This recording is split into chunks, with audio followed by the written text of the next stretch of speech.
ओडिशा सत्संग भुवनेश्वर द्वारा आयोजित 2020तम आभासी सत्संगर सामान्य संचालक महोदय, उपस्थित सम्मान्य ऋतिक अधर्जु, जाजक कर्मी मंडली, कल्याणमय मातृमंडली, इष्टप्राण गुरुभ्रातृमंडली, साधु सज्जन समस्त मोर प्रीति श्रद्धा जय गुरु निवेदन करे। समस्त सर्वविध कल्याण परम दयाल रातुल चरण निवेदन रखे।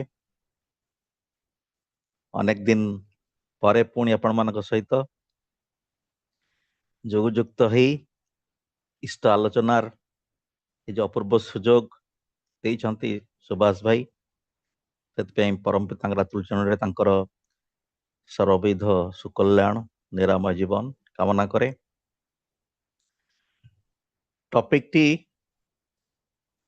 गोटे सत्संग रे जणे रीतिक दादा शुणी धाड़ीटे तो मन में क्षुधा थिला एटा को आउ टिके विस्तारित भाव में केमती जानी हबो, आहुरी भीतर को जाई हबो। से दिन गोटे भोक रही जाइथिला मोर, जे से दादा स्किप करदेले अन्य टॉपिक आड़ को चली गले। तेणु से दिन मन भितर गुंजीर उठुला केमती ए गोटे टॉपिक टा केमिति एते डिफिकल्ट टॉपिक प्रकृति देखा गले अति साधनार अत्यंत चरम स्तर गोटे विषय वस्तु। तबे ठाकुर पाखे निवेदन करी प्रार्थना करी किसी साहस संचय करी ठाकुर आशीर्वाद बहन करी आपण मान पाखे परिवेषण करी।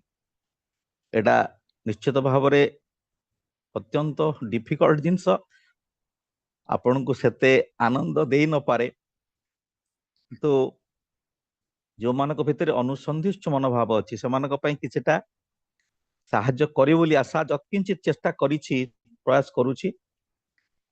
टॉपिक होछि जीवन ही चेतना। एवं पुणी जदि देखिबा चेतना ही जीवन, ये दुईटी परस्पर अनुपूरक परिपूरक। जीवन जोठी अच्छी सेठी चेतना अच्छी एवं चेतना जोठी अच्छी सेठी जीवन अच्छी।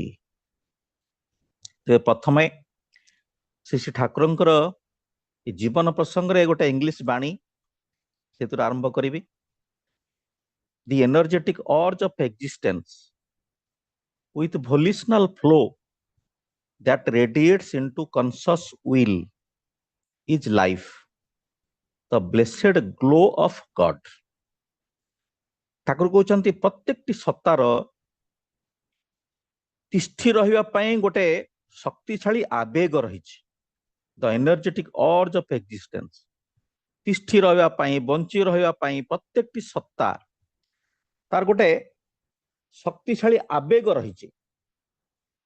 एवं सही आवेग होची स्वतः श्रोता, माने निजे निजर तार गोटे गति अच्छी, स्वच्छंद रे गति अच्छी, स्वेच्छार गोटे गति अच्छी। एवं ताहा आम मानंकु गोटे विकिरण करुछि कॉन्शियस विल, चेतनशील मनोभाव, चेतनशील इच्छा सेतु रेडिएट होची, विकिरित होची एई आकुतिरु।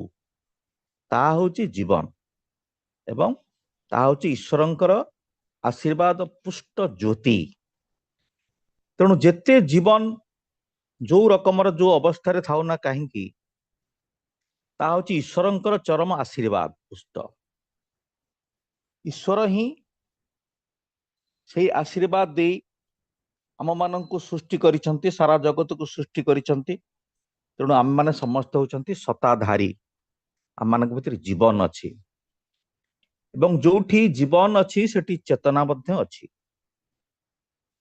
कारण चेतना नथिले जीवन तिष्ठि रही परिबो नाही।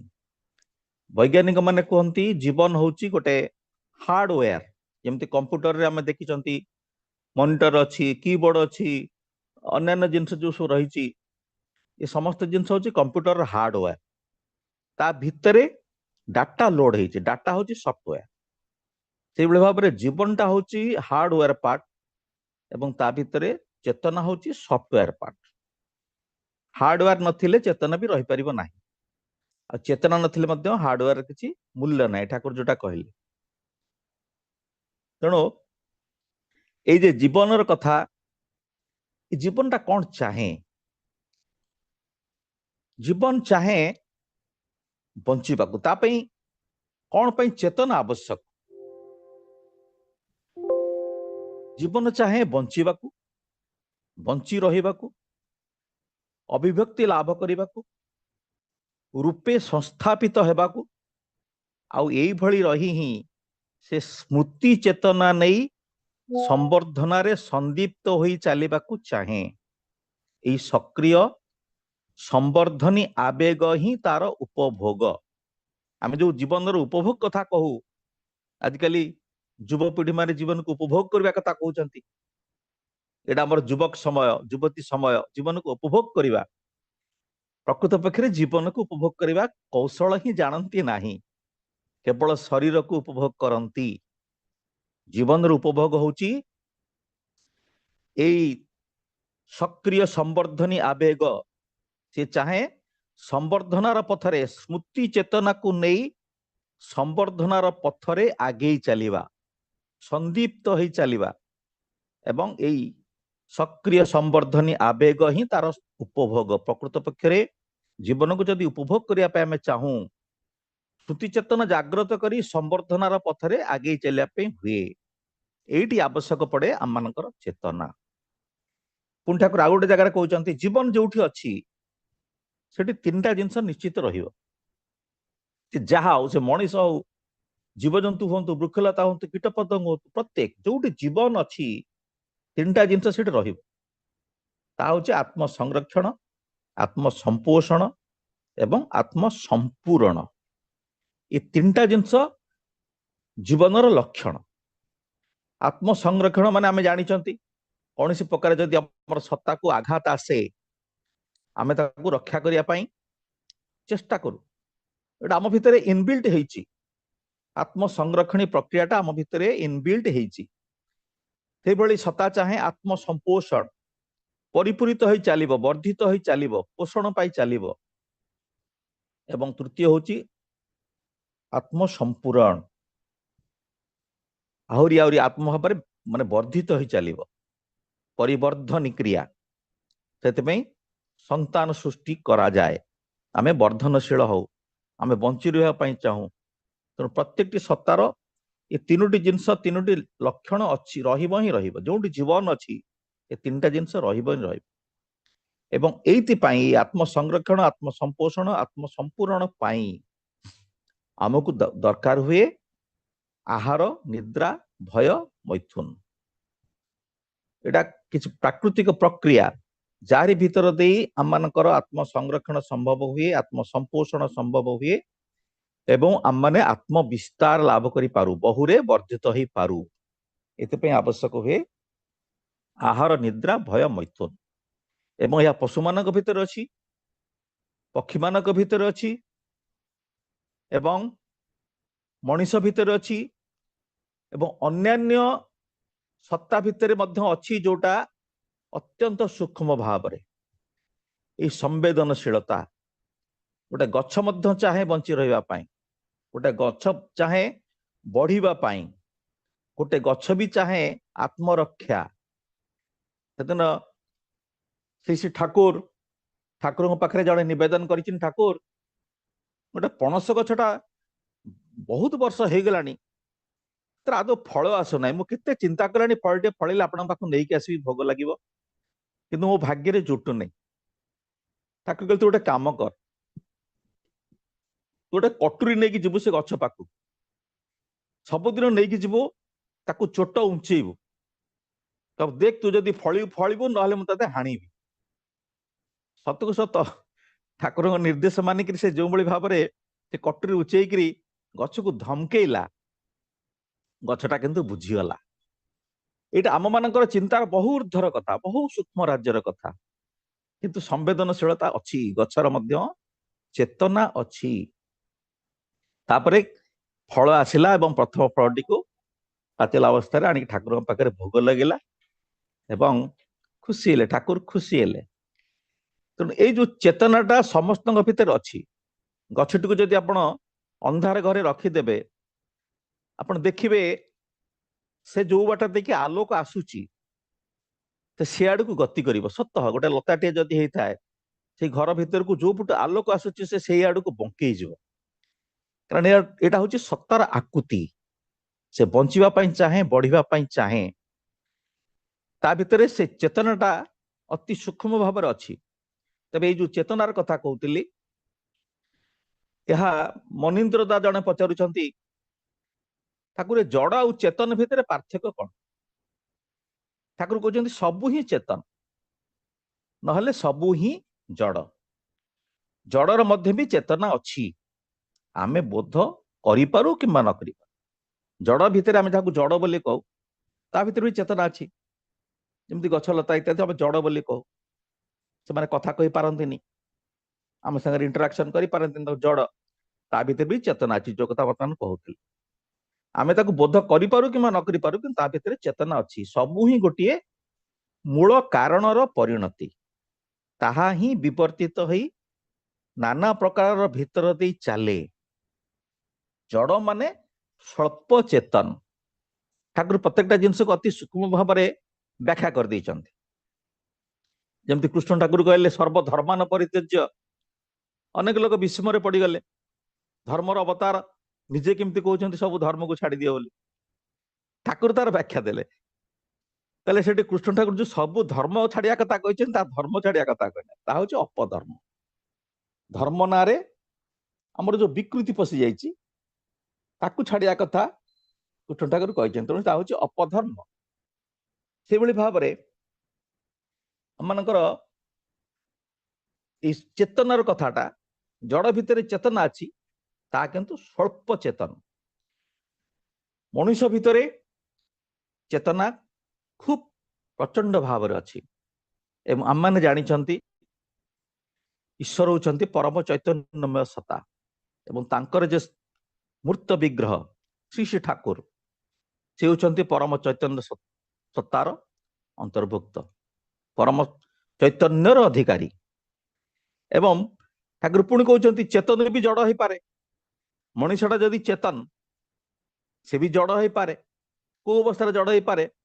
ମନୀନ୍ଦ୍ରା ମାନେ ପଚାରୁଛନ୍ତି ବ୍ୟାକୁଳ ହେଇକିରି, ନା ମଣିଷ ଯେତେବେଳେ ଆତ୍ମକେନ୍ଦ୍ରିକ ହୁଏ, ଯେତେବେଳେ ନିଜ ପାଇଁ ଲାଗେ, ନିଜ ଚିନ୍ତା, ନିଜ ସ୍ତ୍ରୀ, ନିଜ ପିଲା, ନିଜ ଘର ଦ୍ୱାର, ନିଜ ରୋଜଗାର, ନିଜର ପଇସା ପତ୍ର, ନିଜ ସ୍ୱାର୍ଥ ପିଛା ଧାଏଁ, ସେତେବେଳେ ତାକୁ ସ୍ୱଳ୍ପ ଚେତା ତାକୁ କୁହାଯାଏ। ସେ ସେତିକି ସ୍ୱଳ୍ପ ଚେତା ହୁଏ। ତେଣୁ ଏଇ ଭାବରେ ମଣିଷର ଜଡତ୍ୱର ଦିଗେ ପରିଣତି ହୁଏ। ମଣିଷ ଯେତେ ଆତ୍ମକେନ୍ଦ୍ରିକ ହବ, ସେତେ ସେ ଜଡତା ଆଡକୁ ଗତି କରିବ। ତେଣୁ ଯୋଉ କଥା କହୁଥିଲି, ଜୀବନର ଯୋଉ ତିନୋଟି ଜିନିଷ ଆବଶ୍ୟକ ଅଛି, ଆତ୍ମ ସଂରକ୍ଷଣ, ଆତ୍ମ ସମ୍ପୋଷଣ ଏବଂ ଆତ୍ମ ବିସ୍ତାର, ଏଗୁଡିକ ହାସଲ କରିବା ପାଇଁ ଆମକୁ ଦରକାର ଆହାର, ନିଦ୍ରା, ଭୟ, ମୈଥୁନ। এই ଚାରିଟାକୁ ବ୍ୟବହାର କରିକି ଆମେ ଏଟା ହାସଲ କରିପାରୁ।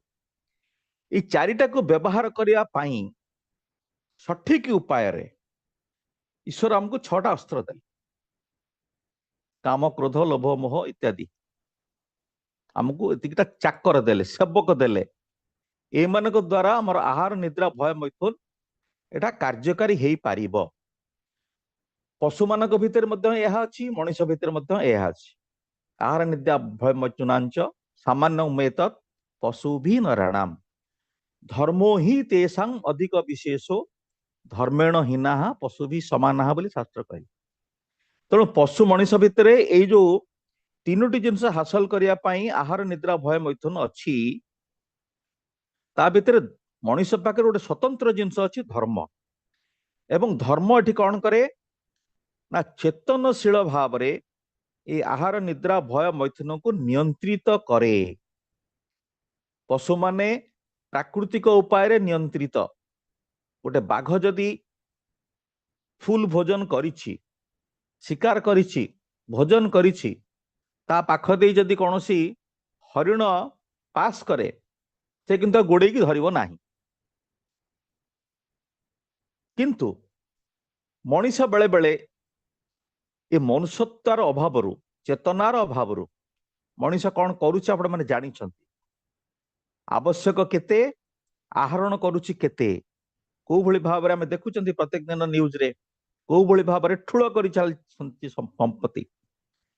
ଏ ଆହାର କଲା ବେଳେ ମଧ୍ୟ ଆମେ ତାର ପରିମାପନ କରିପାରୁନା କେତେ ଆହାର କଲେ ମୋର ଶରୀର ସୁସ୍ଥ ରହିବ, କେତେ ଶୋଇଲେ ମୁଁ ସୁସ୍ଥ ରହିପାରିବି, ପରବର୍ତ୍ତୀ ସମୟରେ କାର୍ଯ୍ୟକ୍ଷମ ହେଇପାରିବି, ଏବଂ କୋଉଭଳି ଭାବରେ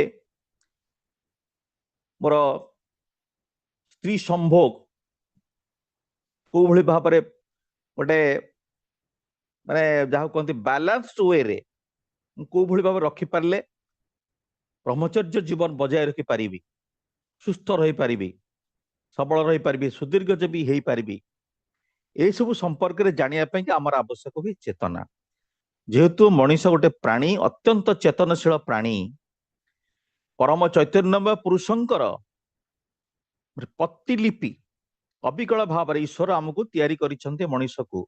ଆମମାନଙ୍କ ଭିତରେ ମଧ୍ୟ ସେଇ ପରମ ଚୈତନ୍ୟ ସତ୍ତା ଈଶ୍ୱର ଦେଇଛନ୍ତି, କିନ୍ତୁ ଆମେ ଭୁଲି ଯାଇଛନ୍ତି। ତେଣୁ ଚେତନାକୁ ଆଧାର କରି ଆମେ ଏହି ଆହାର ନିଦ୍ରା ଭୟ ମୈଥୁନକୁ ରେଗୁଲେଟ କରି ଚାଲି ପାରୁ ବୋଲି ଆମେ ମନୁଷ୍ୟ ପଦବାଚ୍ୟ। ସେଇଥିପାଇଁ ଆମମାନଙ୍କର ଚେତନା ଆବଶ୍ୟକ, ତାକୁ କୁହାଯାଏ ଚେତନା। ତେଣୁ ଏ ଯେ ଆମେ ବଞ୍ଚି ରହିବାକୁ ଚାହୁଁଛୁ, ଅଭିବୃଦ୍ଧି ଲାଭ କରିବା ପାଇଁ ଚାହୁଁଛୁ, ରୂପେ ସଂସ୍ଥାପିତ ହେବାକୁ ଚାହୁଁଛୁ, ଏଇ ଜିନିଷକୁ ସୁନ୍ଦର ଭାବରେ କରିବା ପାଇଁ ଆମକୁ ଆବଶ୍ୟକ ହୁଏ ଚେତନା।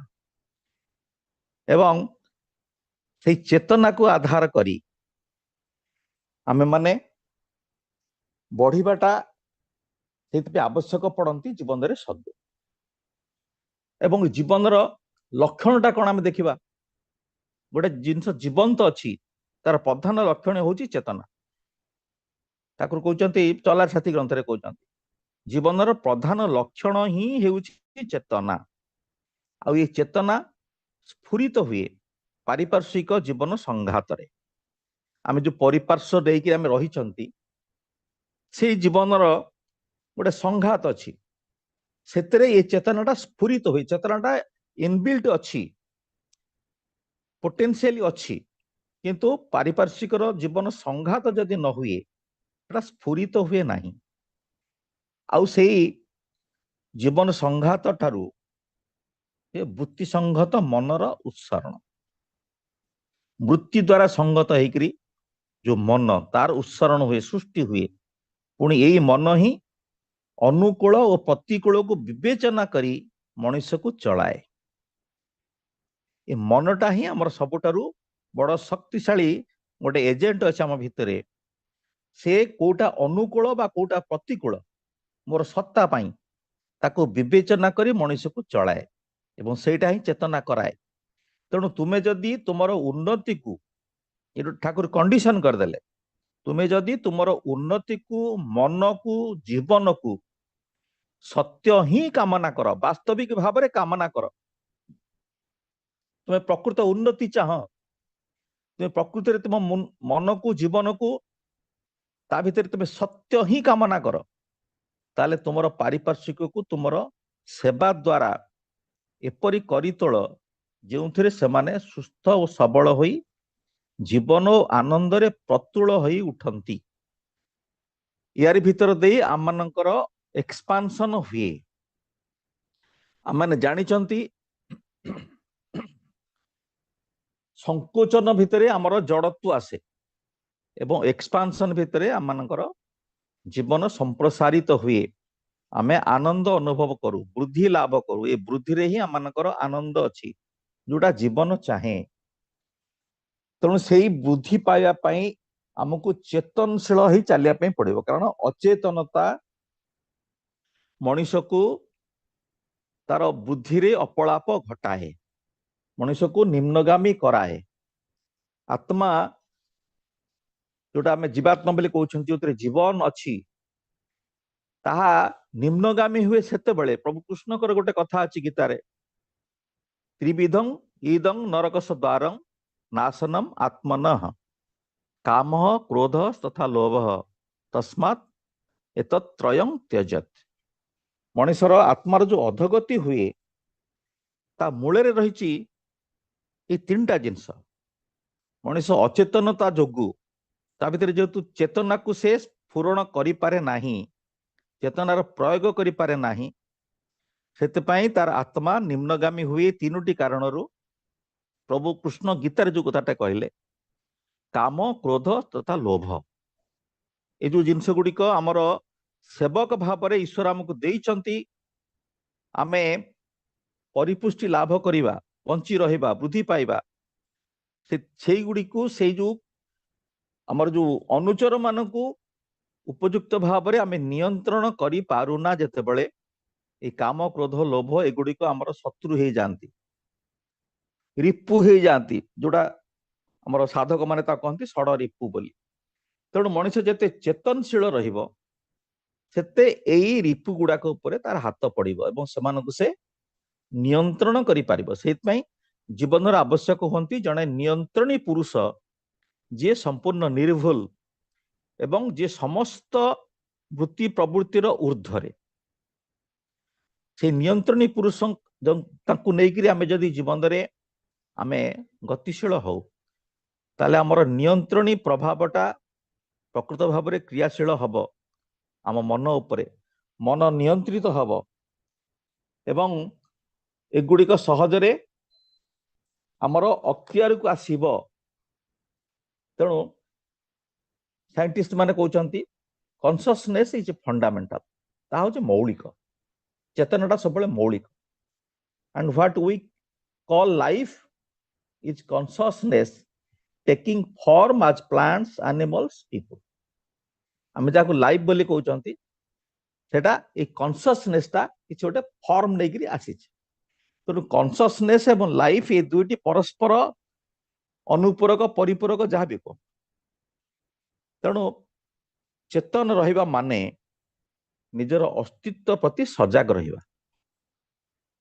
चेतन जने मनुष्य चेतन अच्छी, ता अर्थ से तार निजर अस्तित्व प्रति, तार एक्जिस्टेंस प्रति से सजग रही एवं जीवन सार्थक हुए, कारण यह आमे अंतररु अनुभव कर। जीवन सही समय सार्थक हुए आमे ये जो आमर जो चेतन रहिबाटा आमे जो अंतर भितरु आमे ताको अनुभव करू, सेतेबेले प्रकृत पक्षरे जीवन सार्थक हुए। बिना चेतना रे शरीर केवल निथर, जहाँ कौन से आनंद, दुख, कष्ट, उद्देश्य को अनुभव करि पारे नाही।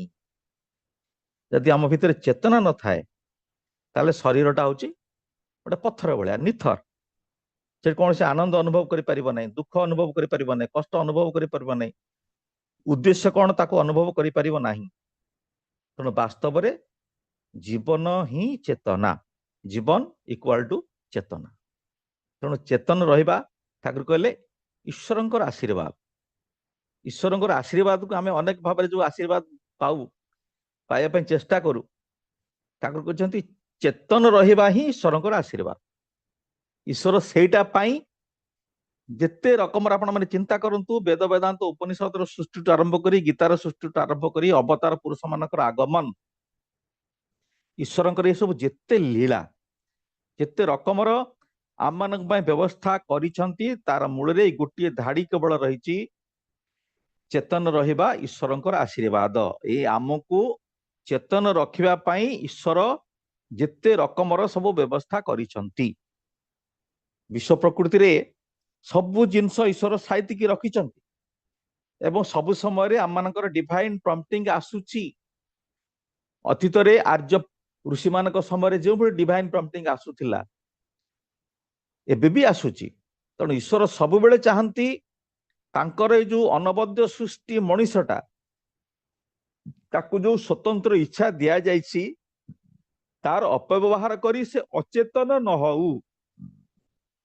सेइतिपाई से विभिन्न समय रे विभिन्न कायदा कौशल करी करी करी मनीष पिछा ही लागिचंती अदृश्य भाव रे, अति सूक्ष्म भाव रे।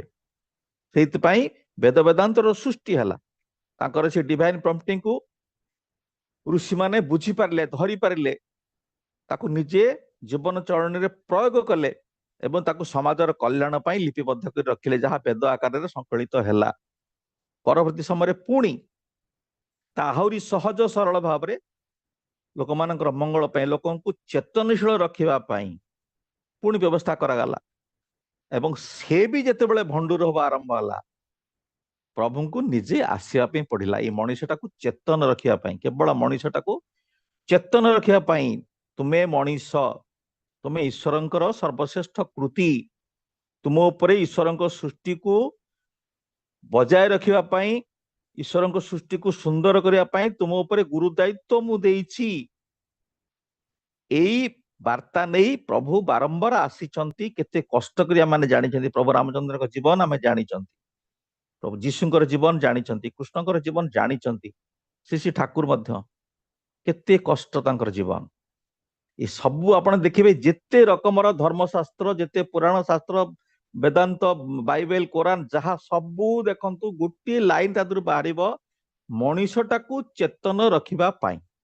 କୌଣସି ପଶୁକୁ ଚେତନ ରଖିବା ପାଇଁ ନୁହେଁ, କାରଣ ପଶୁମାନେ ସେଲ୍ଫ ଡିଜାଇନ, ସେମାନେ ପ୍ରାକୃତିକ ଉପାୟରେ ଏଭଳି ଡିଜାଇନ, ଯୋଉଟା କହୁଥିଲି, ବାଘର ପେଟ ପୁରିଥିଲେ ହରିଣ ତା ପାଖ ଦେଇ ଗଲେ ମଧ୍ୟ ସେ ସ୍ୱୀକାର କରିବ ନାହିଁ। କିନ୍ତୁ ମଣିଷଟା କେତେ ନିଚ ସ୍ତରକୁ ଚାଲି ଯାଇଛି, ଆବଶ୍ୟକ କେତେ, ଏବଂ ପାଇଲ ଅପ୍ କରି ଚାଲିଛି, ଗଦେଇ ଚାଲିଛି ଧନ ସମ୍ପତ୍ତି। ଦେଖୁଛନ୍ତି, କୋଟି କୋଟି ଟଙ୍କା, 18 ପ୍ଲଟ, 5-5ଟା ବିଲ୍ଡିଂ, କଣ କରିକିରି କିଭଳି ଭାବରେ ମଣିଷ ଚାଲିଛି। ତେଣୁ ଈଶ୍ୱରଙ୍କର ସବୁ ସମୟରେ ସେ ମଣିଷ ପିଛା ହିଁ ଲାଗିଛନ୍ତି, ମଣିଷଟା କେମିତି ଚେତନଶୀଳ ରହୁ। କାରଣ ମଣିଷ ଯଦି ଚେତନଶୀଳ ହବ, ତାଙ୍କର ଏ ସୃଷ୍ଟିଟା ସୁନ୍ଦର ହବ। ସେଇ ସୁନ୍ଦର ଯୋଉ ସୃଷ୍ଟିଟା ଆହୁରି ସୁନ୍ଦର ହେଇ ଉଠିବ, ଯୋଉ ଗୁରୁ ଦାୟିତ୍ୱ ମଣିଷ ଉପରେ ଦେଇଛନ୍ତି ସୃଷ୍ଟିକୁ ସୁନ୍ଦର କରିବା ପାଇଁ। ଏବଂ ଶ୍ରୀ ଠାକୁର, କୃଷ୍ଣ ଠାକୁର ଗୀତାରେ ସମସ୍ତ ଜିନିଷ କହିଦେଇଛନ୍ତି, ଯାହା ଆଜି ସାରା ବିଶ୍ୱରେ ବିଭିନ୍ନ ସମ୍ପ୍ରଦାୟରେ ଚମକ ସୃଷ୍ଟି କରିଛି। ଏବଂ ଶ୍ରୀ ଠାକୁରଙ୍କର ସତ୍ୟାନୁସରଣ ଆମମାନଙ୍କୁ ଚେତନ ରଖିବା ପାଇଁ, ଆମମାନଙ୍କର ବାସ୍ତବତାକୁ ଆମ ସାମ୍ନାରେ ତୁଳି ଧରିବା ପାଇଁ, ଦିଗ୍ଦର୍ଶନ ଦେବା ପାଇଁ, ଆମମାନଙ୍କୁ ଦେବତ୍ୱରେ ପରିଣତ କରିବା ପାଇଁ ସତ୍ୟାନୁସରଣ ହିଁ ଯଥେଷ୍ଟ। ଏବଂ ଚେତନ ରଖିବା ପାଇଁ ଠାକୁର ଆହୁରି ଗୋଟିଏ ଜିନିଷ ଦେଲେ ଆମମାନଙ୍କୁ, ତାହା ହଉଛି ସ୍ୱତଃ ଅନୁଜ୍ଞା। ନାମଧ୍ୟାନ ସହିତ ଇଷ୍ଟଭୂତି, ସ୍ୱତଃ ଅନୁଜ୍ଞା ପାଠ ଏବଂ ଡିପି ୱାର୍କ, ଏ ସବୁ ଗୁଡିକ ଆପଣ ଦେଖନ୍ତୁ, ଆମେ ବାର ବାର କର ଯୋଡ଼ କର ସବିନୟ କରୁ ପୁକାର, ସାଧୁ ସଙ୍ଗ ମୋହି ଦେଓ ନିତ। କେତେ ପ୍ରାକ୍ଟିକାଲ ଜିନିଷ। ମତେ ସବୁ ସମୟରେ ସାଧୁ ସଙ୍ଗ ଦିଅନ୍ତୁ, ସତ୍ସଙ୍ଗ ଦିଅନ୍ତୁ, ବୃଦ୍ଧିର ସଙ୍ଗ ଦିଅନ୍ତୁ। ଏଇ ଜିନିଷଟା ଠାକୁର ସୁନ୍ଦର ଭାବରେ ଆମମାନଙ୍କ ପାଇଁ ରଖିଦେଲେ। ତେଣୁ ଚେତନ ହରା ନହବା ପାଇଁ ଈଶ୍ୱର କେତେ କଷ୍ଟ କରି, କେତେ ପ୍ରକାର ବିଧାନ ଆମ ପାଇଁ ରଖିଦେଇଛନ୍ତି, ଆମକୁ ଚେତନ ରଖିବା ପାଇଁ। ଏବଂ ଏସବୁ ସତ୍ତ୍ୱେ ଆମେ ପୁଣି ଅଚେତନ ଆଡକୁ ଗତି କରୁଛନ୍ତି। ସେଦିନ ଏଇ ରଥଯାତ୍ରା ଆସୁଛି, ପ୍ରସଙ୍ଗ କ୍ରମେ ଜଣେ ମାନେ ଆମମାନଙ୍କର କଣ ହୁଏ, ସବୁ ପୁଅ ବୋହୂ ନୂଆ ବିବାହ କରିଥିଲେ ସବୁ ଯାଆନ୍ତି, ରଥ ଦୌଡ଼ି ଛୁଇଁଦେବେ। ମାନେ ମଣିଷ ପ୍ରକୃତ ବିଧାନକୁ କେମିତି ବିକୃତ କରିଦେଇଛି, ଚିନ୍ତା କରନ୍ତୁ, କେମିତି ବିକୃତ କରିଦେଇଛି। ରଥ ଦୌଡ଼ି ଛୁଇଁଦେବେ, ଗୋଟେ ବିଧି ଅଛି। ମୁଁ ସେଟା ମନେ ମନେ ଚିନ୍ତା କରୁଥିଲି, ବୋଲି କେତେ ବିରାଟ ଜିନିଷ ଏ ଭିତରେ ଲୁଚି ରହିଛି, ଯୋଉଟା ପରମ ପୂଜ୍ୟପାଦ ଶ୍ରୀ ଶ୍ରୀ ଆଚାର୍ଯ୍ୟ ଦେବ ଆମ ସାମ୍ନାରେ ବର୍ତ୍ତମାନ ରଖିଛନ୍ତି। ମୁଁ ସେଟାକୁ ଟିକେ ଗୁପ୍ତ ରଖୁଛି ଅଳ୍ପ ସମୟ ପାଇଁ। ଏଇ ରଥ ଦୌଡ଼ି ଛୁଇଁବାଟା କଣ? ନବବିବାହିତ ଯିବେ, ରଥ ଦୌଡ଼ି ଛୁଇଁବେ। ତାର ଅର୍ଥ, ପ୍ରଭୁ ରଥରେ ଆସୁଛନ୍ତି, ଆମମାନଙ୍କର ଦାୟିତ୍ୱ ଆମେମାନେ ସେଇ ଦିବ୍ୟ ରଥକୁ ଟାଣି ନବା। କୁଆଡେ ଟାଣି ନବା? ବଡ ଦାଣ୍ଡରେ ଏଟା ପ୍ରତୀକାତ୍ମକ ଭାବରେ କରାହେଇଛି। ବଡ ଦାଣ୍ଡ ଯୋଉ 2 କିଲୋମିଟର କେତେ 3 କିଲୋମିଟର କେତେ ହେଇଥିବ, ମୁଁ ତାର ମାପନ ଜାଣି ନାହିଁ।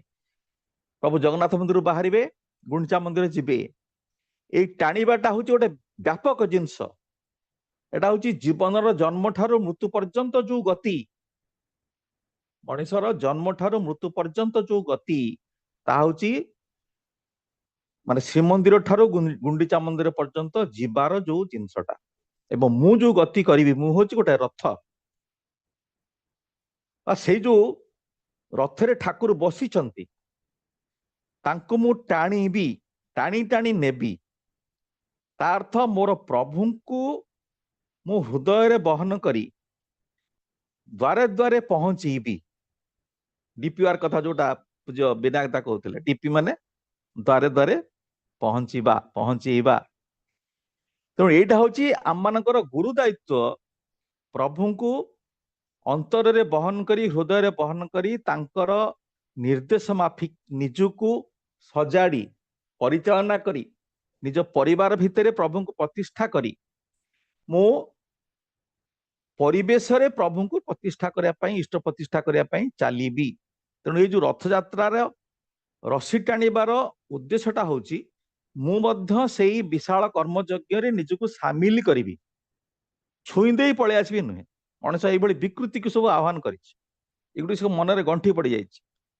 ଛୁଇଁ ଦେଲେ ନବବିବାହିତ ମାନେ କୃତକୃତ୍ୟ ହେଇଗଲେ ତା ନୁହେଁ, ସେମାନେ ମଧ୍ୟ ପ୍ରଭୁଙ୍କର ସେଇ ରଥଯାତ୍ରାରେ ସାମିଲ ହେବେ, ପ୍ରଭୁଙ୍କୁ ସେମାନେ ବୋହି ନବାରେ ସହାୟକ ହେବେ ବାସ୍ତବିକ ଭାବରେ। ଖାଲି ଛୁଇଁ ଦେଇକିରି ନୁହେଁ, ଏଇଟା ତ ଛଳନା। ଆମେ ସେ ଛଳନାରେ ଧର୍ମ ପାଳନ କରି କରି ବର୍ତ୍ତମାନ ଠକି ଠକିକିରି କୋଉ ଅବସ୍ଥାକୁ ଯାଇଛନ୍ତି। ହସୁଥିଲି ମନେ ମନେ, ଗୋଟେ କଥା ବାରମ୍ବାର ସତ୍ସଙ୍ଗରେ କହୁଛି, କେତେ ଛଳନା ଆମେ କରିଛନ୍ତି। ପ୍ରଭୁ ଗଣେଶଙ୍କୁ ନେଇକରି ପୂର୍ଣ୍ଣ କୁମ୍ଭ ଭିତରେ ଥୋଇ ଦେଇଛନ୍ତି। କୌଣସି ବ୍ରାହ୍ମଣ ଭାଇ ଥିବେ ଯଦି କିଛି ଖରାପ ଭାବିବେ ନାହିଁ, ପୂର୍ଣ୍ଣ କୁମ୍ଭ ହଉଛନ୍ତି ଗଣେଶ। ମଣିଷ ଭିତରେ ଯୋଉ ଜ୍ଞାନ ଅଛି ତାକୁ କେମିତି ମାନେ ଅପସଂସ୍କୃତ କରି ଚାଲିଛନ୍ତି ଦେଖନ୍ତୁ। ହଁ, ଗୋଟେ ସିମିଲାରିଟି ଅଛି, ପୂର୍ଣ୍ଣ କୁମ୍ଭ ଗଣେଶଙ୍କ ଭିତରେ ଗୋଟେ ସିମିଲାରିଟି ଅଛି।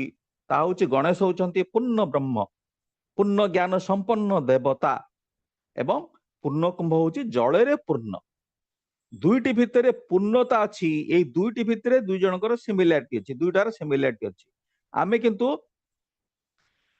ଗୋଟେ ପୂର୍ଣ୍ଣ କୁମ୍ଭ ଥୋଇକି ତାକୁ ଗଣେଶ ବୋଲି ଭାବି ନଉଛନ୍ତି, ସେଥିରେ ଫୁଲ ପକଉଛନ୍ତି, ଧୂପ ଦେଖଉଛନ୍ତି, ଦୀପ ଦେଖଉଛନ୍ତି, ଭୋଗ ଅର୍ଘ୍ୟ ନିବେଦନ କରୁଛନ୍ତି, ପ୍ରାର୍ଥନା କରୁଛନ୍ତି, ନିର୍ବିଘ୍ନ କୁରୁମେ ଦେବ ସର୍ବକାର୍ୟେଷୁ ସର୍ବଦା।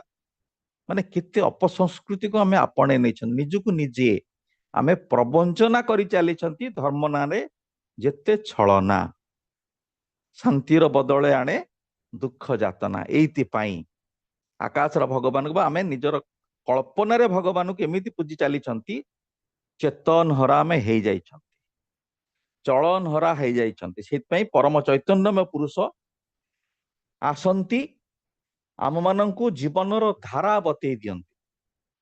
ସବୁ ସମୟରେ ଚେତନ ରହିବା ଦରକାର, ପ୍ରତି ମୁହୂର୍ତ୍ତରେ।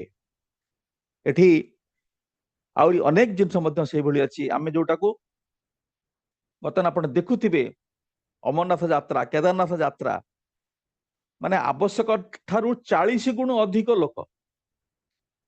ଉଦ୍ଦେଶ୍ୟ କଣ? ସେଠି ଗଲେ ପାପ ମୁକ୍ତ ହେଇଯିବ। ମହାକୁମ୍ଭରେ ସ୍ନାନ କଲେ 62 କୋଟିରୁ ଉର୍ଦ୍ଧ୍ୱ ଲୋକ ସ୍ନାନ କରିଦେଲେ ପାପ ମୁକ୍ତ ହେଇଯିବ। କି ଅଜବ ଚିନ୍ତାଧାରା ଆମମାନଙ୍କ ଭିତରେ ଢୁକିଛି। ଏ ତ୍ରିବେଣୀ ସଙ୍ଗମ, ଆମର ଯୋଉ ଏଠି ତ୍ରିବେଣୀରେ ସ୍ନାନ ହୁଏ ମାଘ ସପ୍ତମରେ କୋଣାର୍କ ପାଖରେ, କେବେ ସେଠି ନଦୀ ଥିଲା, ନଦୀ ସମୁଦ୍ର ସଙ୍ଗମ ଥିଲା, ସେଠି ସ୍ନାନ କରାଯାଉଥିଲା। ତାର ଜୋଗ୍ରାଫିକାଲ ହୁଏତ କୌଣସି ପ୍ରଭାବ ଥାଇପାରେ, କିନ୍ତୁ ଗୋଟେ ନଦୀର ସ୍ନାନ କରିଦେଲେ ମୁଁ ପବିତ୍ର ହେଇଯିବି, ପାପ ମୁକ୍ତ ହେଇଯିବି, এইଭଳି ଚିନ୍ତାଧାରା ଯେହେତୁ ମଣିଷ ଭିତରେ ରହିଛି, ଚେତନାକୁ ସେ ଆହ୍ୱାନ କରୁନାହିଁ। ତା ଭିତରେ ଗୋଟେ ଜିନିଷ ଆସୁଛି, ଯେତେ ପାପ ମୁଁ କରିଥାଏ ଏଇ ସଙ୍ଗମରେ ସ୍ନାନ କରିଦେଲେ ମୋର ସବୁ ପାପ ମୁକ୍ତ ହେଇଯିବ। ତେଣୁ ମଣିଷ ପୁଣି ଅଚେତନ ଆଡକୁ ଗତି କରୁଛି। ସହଜ ଭାବ ଭାବି ନେଉଛି, ମୁଁ ଯେତେ ଯାହା କିଛି ଅପକର୍ମ ମୋର ହେଇଛି, ଯେତେ ପାପ ହେଇଛି, ଯେତେ ଯାହା ହେଇଛି, ଏ ତ ଧୋଇଯିବ, ଅସୁବିଧା କଣ ଅଛି? କିନ୍ତୁ ପାପ କୋଉଠି ଥାଏ? ପାପ ଥାଏ ଉପମସ୍ତିଷ୍କରେ, ସେରିବେଲମ ବୋଲି ଯୋଉଟା କହନ୍ତି, ଉପମସ୍ତିଷ୍କ, ଯୋଉଥିରେ ପାପ ଆମର ମଞ୍ଜି ଆକାରରେ, କ୍ଷୁଦ୍ର ଅତି କ୍ଷୁଦ୍ର ସୂକ୍ଷ୍ମ ବୀଜ ଆକାରରେ ସମସ୍ତ ଜିନିଷ ଆମର ସାଇତା ହେଇକିରି ଅଛି, ଯୋଉଟାକୁ ଠାକୁର କହିଲେ କପାଳ। ଆମେ କହନ୍ତି କପାଳରେ ଲେଖା ହେଇକି ରହିଛି, ଉପମସ୍ତିଷ୍କରେ ସବୁ ସାଇତା ହେଇକି ରହିଛି। ଏବଂ ସେଗୁଡିକ ତାର ସମୟ ଅନୁକ୍ରମେ ଗୋଟିଏ ଗୋଟିଏ ଗୋଟିଏ ଅଙ୍କୁରୋଦ୍ଗମ ହୁଏ, ଏବଂ ସେଇଟା ସଂଗଠିତ ହୁଏ, ଆମକୁ ଫଳ ଦିଏ। ଏବଂ ସେ ଫଳ ଗୁଡିକ ଅନେକ କଷ୍ଟଦାୟକ, ଯନ୍ତ୍ରଣାଦାୟକ ହୁଏ, ଅନେକ ହୁଏତ খুব ଉତ୍ତମ ଫଳ ଦିଏ। ଉତ୍ତମ କର୍ମ ପାଇଁ ଉତ୍ତମ ଫଳ, ଏବଂ ଯାହା ନିକୃଷ୍ଟ କର୍ମ, କୁକର୍ମ, ତା ପାଇଁ दुख जंत्रणा रोग शोक एटा सब थाए ध्यान धारणा करबा द्वारा ठाकुर केते सहज कर दैछन्ते आम मानक पई आम मानक कठोर तपस्या करबा आवश्यक नाही गृह रे रही करी सन्यासी बार कथा ठाकुर कहले एवं सब समय ईश्वर चिंतन भीतर दे सब समय ईश्वर चिंतन भीतर दे आम मानक चलिया पे हुए तेणु आम मानक प्रकृत पक्ष आवश्यक पड़े जड़े पचारुंट ये केष्टदा पचार ठाकुर ये जो अनेक गुड़े यौगिक साधना दि जाइए या भीतर दे कौन आम सब श्रुति गुड़िक आम जागरण करी हब आम जो श्रुति गुड़िक अच्छी जड़े दादा पचार दादा ठाकुर ये जो मृत्यु समय आमर तो सब भावना सब लोप पाई सब मृत्युवरण कर पुणी परजन्म कहीं कष्ट भोगिबा दुख भोगिबा ठाकुर कहते हुए ना एक्टोप्लाज्मिक बॉडी रे जो लिंग शरीर आम परिणत हो ताहा एते सूक्ष्म जे से आम मानकर मन भितर जेते रकम आम मानकर जो जहा जहा कर्म आम कर सब गुड़िक अति सूक्ष्म भाव से लिपिबद्ध ही रही जाए से लिंग शरीर भितर पुणी जो शरीर लाभ करे आम ताको भोग करने को बाध्य हो एवं जो केष्टदा पचारि यौगिक साधना करें श्रुति गुड़िक जागरण पक्षे कौन सुविधा हुए ठाकुर कहते अति सहज कथा मु जो कथाटी कही उषा निशारे मंत्र साधन चला फेरार जप यथा समय इष्ट निर्देश मूर्त करा ही तप एते टिके जदि अभ्यास मध्य आसे से अनेक किछि हुए भूत भविष्यत वर्तमान किछि ही विश्व मनर अगोचर नुहे जो कहते विश्व प्रकृति सब साहित्य है रही विश्वर सब गोटे मन अच्छी से मन भितर भूत भविष्यत वर्तमान सबू साहित्य है अच्छी तार अगोचर रे किछि नाही इष्टक संगे जार चलिबा कथा कहबा बा तांकर भाबिबा जे जेते ट्यून्ड अप हुए जार जेते ट्यूनिंग हुए तार मनर उपरे विश्व मनर आलोक अल्प विस्तर प्रतिफलित हुए ता मनरे तार मन उपरे जो विश्व मन अच्छी सेटा अल्प विस्तर प्रतिफलित हुए तेणु विश्व मनरे जो भूत भविष्यत वर्तमान सब किछि पूरापूरी माने लिपिबद्ध अच्छी सेटा मनीष मन भितर प्रतिफलित हुए आउ से आलोकर झलक से अनेक किछि देखि पारे ता छड़ा पश्चात प्रसारिणी चिंता करी करी पूर्वर अनेक जिनस प्रतिभात हुए जो श्रुति भाई चेतना लाभर कथा ठाकुर पचरा है ठाकुर से कथा कहते तुम जब पछुक पछुक चिंता करी जीव मेडिटेशन भीतर देकर हो जे कौन समय पछुक पछुक चिंता करी जीव ये अभ्यासटा जदि रहे ताले श्रुति भाई चेतना लाभ संभव हुए से आवश्यक कहती इष्ट सबु समय तांको सहित लागी रहिबा एटा जो सबुठु बड़ जिनस से मेडिटेशन कथा कहई से जाजनर कथा कहई से डीपीवार्क कथा कहउची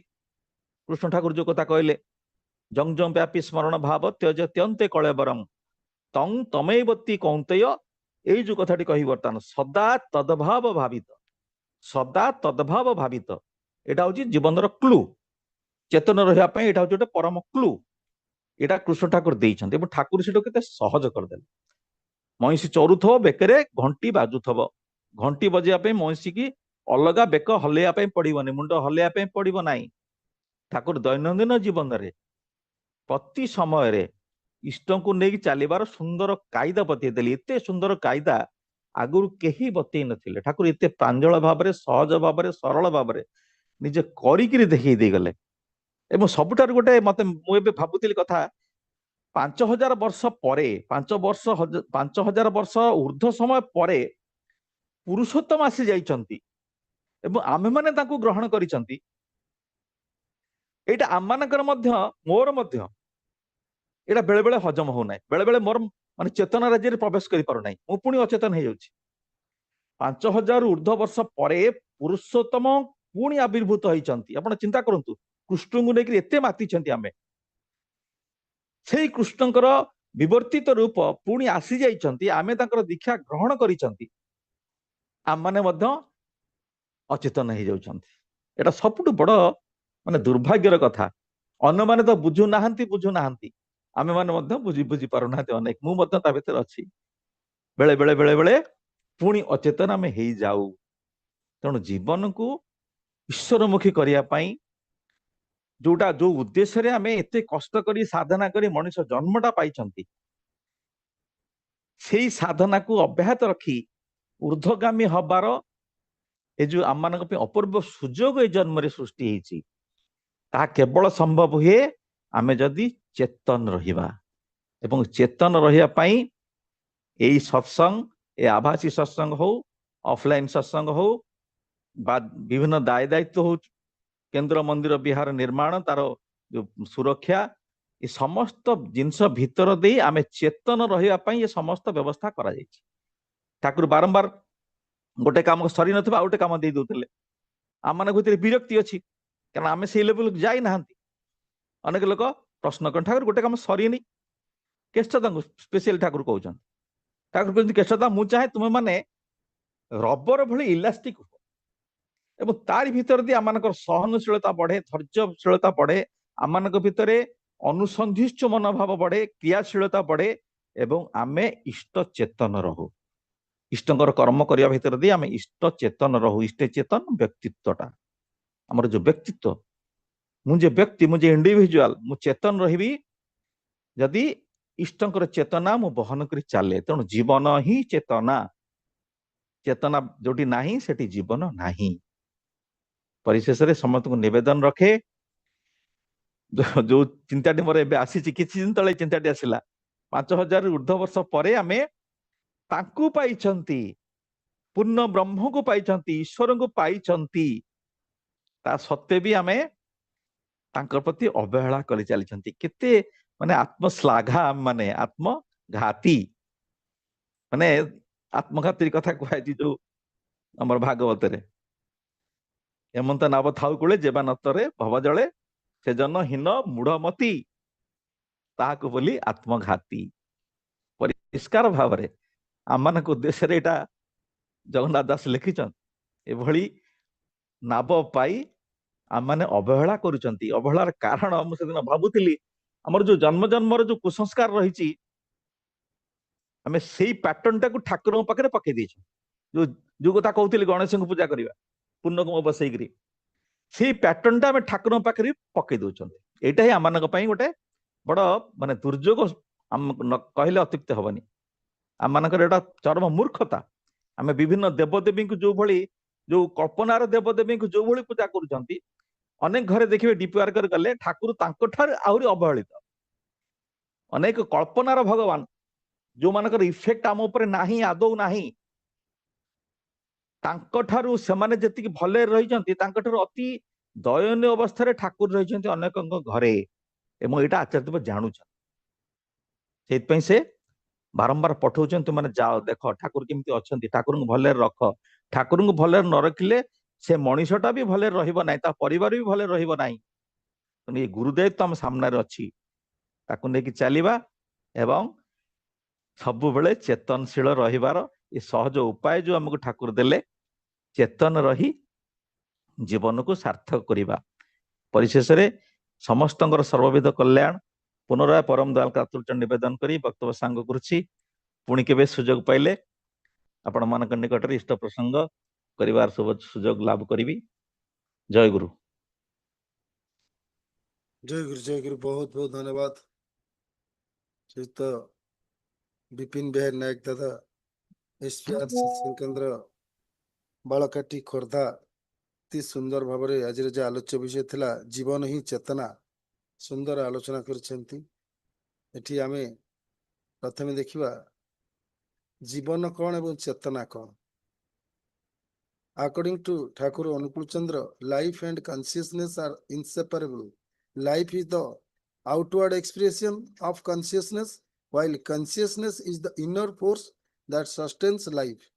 Through love, service, righteous action, and devotion to an ideal, a person develops life positively and elevates consciousness towards growth, harmony, and fulfillment. ଠାକୁର ଅନୁକୂଳ ଚନ୍ଦ୍ର ମତରେ ଜୀବନ ଓ ଚେତନା ପରସ୍ପର ଅବିଚ୍ଛିନ୍ନ।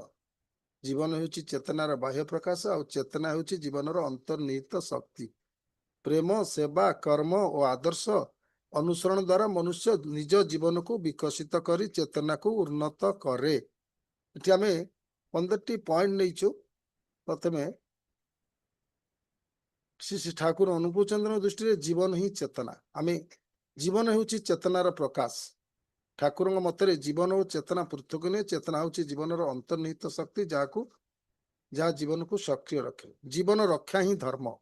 ଯେଉଁ କାର୍ଯ୍ୟ ଜୀବନକୁ ସୁରକ୍ଷା ଓ ବିକାଶ କରେ ସେହି କାର୍ଯ୍ୟ ଧର୍ମ।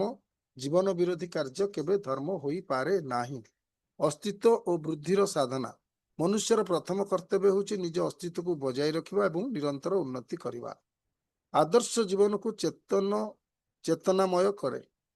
ଆଦର୍ଶ ପୁରୁଷଙ୍କ ଅନୁସରଣ ମନୁଷ୍ୟକୁ ସଠିକ ଦିଗ ଦେଇଥାଏ ଏବଂ ଚେତନାର ବିକାଶ ଘଟିଥାଏ। ପ୍ରେମ ହେଉଛି ଚେତନାର ଶକ୍ତି। ପ୍ରେମ ମନୁଷ୍ୟକୁ ମନୁଷ୍ୟ ସହିତ ଯୋଡ଼ିଥାଏ। ପ୍ରେମହୀନ ଜୀବନ ଚେତନାର ବିକାଶରେ ବାଧା ସୃଷ୍ଟି କରେ। ସେବା ହେଉଛି ଜୀବନର ସାର୍ଥକତା। ଅନ୍ୟର କଲ୍ୟାଣ ପାଇଁ କାମ କରିବା ଚେତନାର ପ୍ରକୃତ ପ୍ରକାଶ। ସେବା ମନୁଷ୍ୟକୁ ଉଚ୍ଚତର ଜୀବନବୋଧ ଦେଇଥାଏ। କର୍ମ ହିଁ ଜୀବନର ଗତି। ଠାକୁର କର୍ମକୁ ଜୀବନର ଅପରିହାର୍ଯ୍ୟ ଅଂଶ ବୋଲି କହିଥିଲେ। କର୍ମହୀନତା ଚେତନାକୁ ନିଷ୍କ୍ରିୟ କରିଦେଇଥାଏ। ସ୍ୱାର୍ଥପରତା ଚେତନାକୁ ସଂକୁଚିତ କରେ। କେବଳ ନିଜ ପାଇଁ ବଞ୍ଚିବା ମନୁଷ୍ୟକୁ ଛୋଟ କରିଦିଏ। ସାମୂହିକ ମଙ୍ଗଳର ଚିନ୍ତା ଚେତନାକୁ ବିସ୍ତାରିତ କରେ। ପରିବାର ହେଉଛି ଚେତନା ବିକାଶର ପ୍ରଥମ କ୍ଷେତ୍ର। ପରିବାରରେ ଭଲ ପାଇବା, ଦାୟିତ୍ୱ ଓ ସମ୍ପର୍କର ଅଭ୍ୟାସ ମନୁଷ୍ୟର ଚେତନାକୁ ସୁଦୃଢ଼ କରେ। ଶୃଙ୍ଖଳା ଜୀବନକୁ ସୁସଂଗଠିତ କରେ। ନିୟମିତ ଓ ଶୃଙ୍ଖଳିତ ଜୀବନ ଚେତନାକୁ ଜାଗ୍ରତ ରଖିଥାଏ ଏବଂ ବ୍ୟକ୍ତିତ୍ୱର ବିକାଶ ଘଟାଏ। ଜ୍ଞାନ ଓ ବିବେକର ଆବଶ୍ୟକତା। ସଠିକ ଜ୍ଞାନ ମନୁଷ୍ୟକୁ ସତ୍ୟ ଓ ମିଥ୍ୟାର ପାର୍ଥକ୍ୟ ବୁଝିବାରେ ସାହାଯ୍ୟ କରେ, ଯାହା ଚେତନାର ଉନ୍ନତି ପାଇଁ ଆବଶ୍ୟକ। ଆତ୍ମବିକାଶ ହିଁ ପ୍ରକୃତ ସାଧନା। ଠାକୁରଙ୍କ ମତରେ ସାଧନା ମାନେ କେବଳ ପୂଜାପାଠ ନୁହେଁ, ବରଂ ନିଜ ଗୁଣ, ଚରିତ୍ର, କାର୍ଯ୍ୟର ଉନ୍ନତି କରିବା। ସମାଜ କଲ୍ୟାଣ ଜୀବନର ଅଂଶ। ବ୍ୟକ୍ତିର ଉନ୍ନତି ସମାଜର ଉନ୍ନତି ସହିତ ଜଡ଼ିତ। ସମାଜର ମଙ୍ଗଳ ପାଇଁ କାମ କରିବା ଚେତନାର ବିକାଶ ଚିହ୍ନ। ଈଶ୍ୱରାନୁରାଗ ଜୀବନକୁ ଉଚ୍ଚତର କରେ। ଈଶ୍ୱର ଅନୁରାଗ। ଈଶ୍ୱର ଓ ଆଦର୍ଶ ପ୍ରତି ଭକ୍ତି ମନୁଷ୍ୟକୁ ସଦ୍ଗୁଣ, ସତ୍ୟ, ପବିତ୍ରତାର ପଥରେ ଆଗେଇ ନେଇଯାଇଥାଏ। ଜୀବନର ଚରମ ଲକ୍ଷ୍ୟ ହେଉଛି ବିକାଶ। ଠାକୁର ଅନୁକୂଳ ଚନ୍ଦ୍ରଙ୍କ ଦୃଷ୍ଟିରେ ଜୀବନ ଏକ ନିରନ୍ତର ବିକାଶ ଯାତ୍ରା। ଚେତନାର କର୍ମବର୍ଦ୍ଧନ ଦ୍ୱାରା ମନୁଷ୍ୟ ପୂର୍ଣ୍ଣତାର ଦିଗରେ ଅଗ୍ରସର ହୁଏ। ଜୀବନ ହିଁ ଚେତନା। ଠାକୁର ଅନୁକୂଳ ଚନ୍ଦ୍ରଙ୍କ ଜୀବନ ଦର୍ଶନ ମୂଳମନ୍ତ୍ର ଜୀବନକୁ ସୁରକ୍ଷିତ ରଖିବା। ପ୍ରେମ, ସେବା, କର୍ମ, ଆଦର୍ଶ ଓ ଆତ୍ମବିକାଶ ମାଧ୍ୟମରେ ଚେତନାକୁ ଜାଗ୍ରତ କରିବା ହିଁ ଏହି ଦର୍ଶନର ପ୍ରମୁଖ ବାର୍ତ୍ତା। ଆମେ ଏଠି ଏବେ ବ୍ରିଫ ଡିସ୍କସନ ନେଇଯିବା ଯେ ଠାକୁର ଅନୁକୂଳ ଚନ୍ଦ୍ରରେ ଜୀବନ ହିଁ ଚେତନା।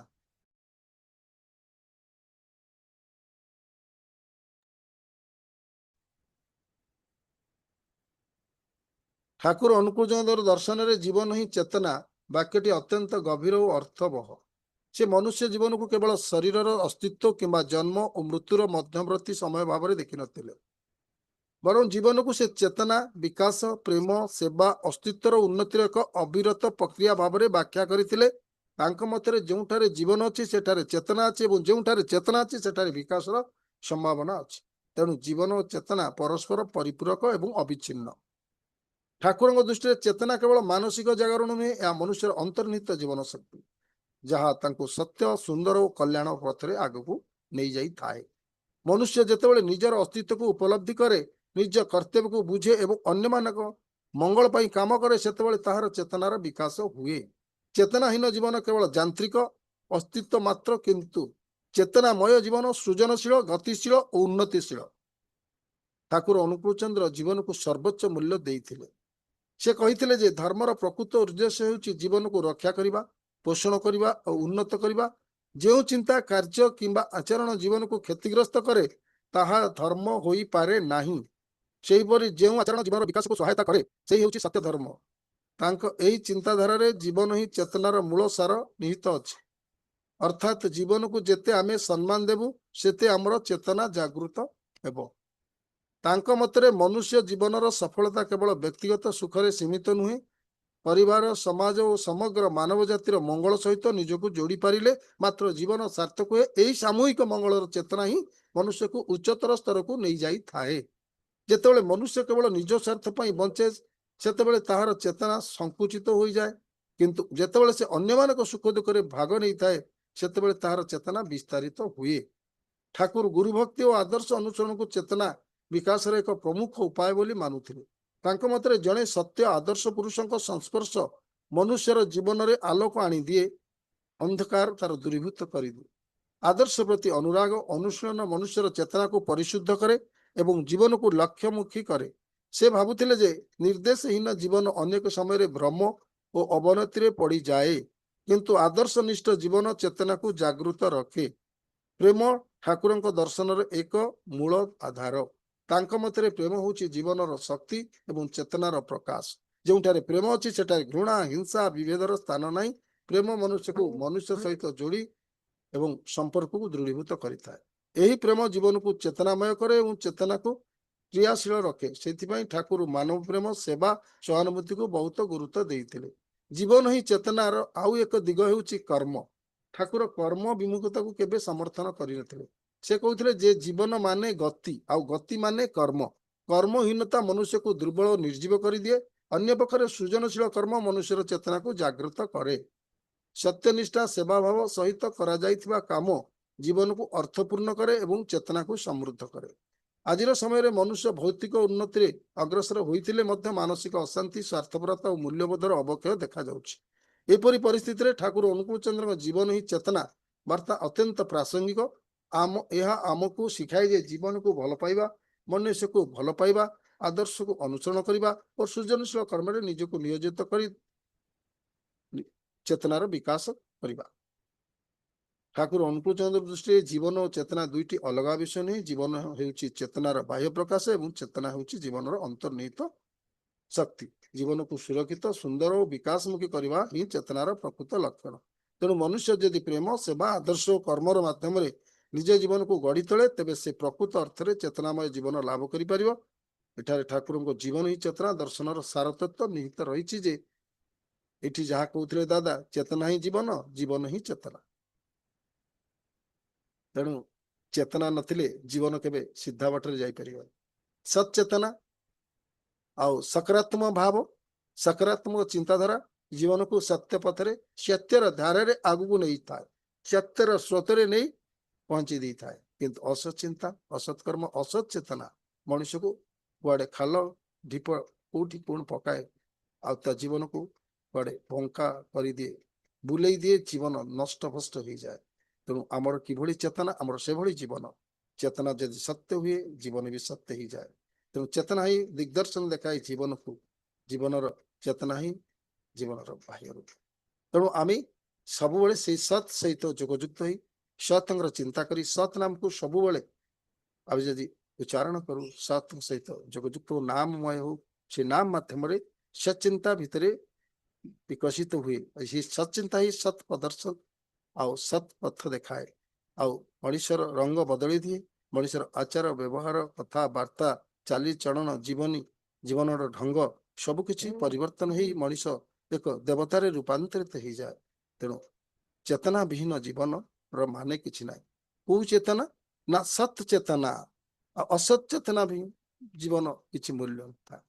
जी सब सत सहित सत चेतना से सत जीवन जापन करी मनुष्य स्वर्ग प्राप्ति हुए, ईश्वर प्राप्ति हुए, जीवन रे शांति स्वस्ति आनंद लभे। सुंदर भाव दादा आलोचना करी समस्त भक्त मंडल को आज आनंदित करते। दादा एवं तांका परिवार समस्त मंगल निमंते मु प्रभु श्रीपाद पद्म प्रणाम जनाऊँ। धन्यवाद दादा, जय गुरु। वर्तमान मु अनुरोध करुच्ची श्री परेश कुमार साहू बांगालोर से जय राधे राधे कीर्तन करेंगे। पंडित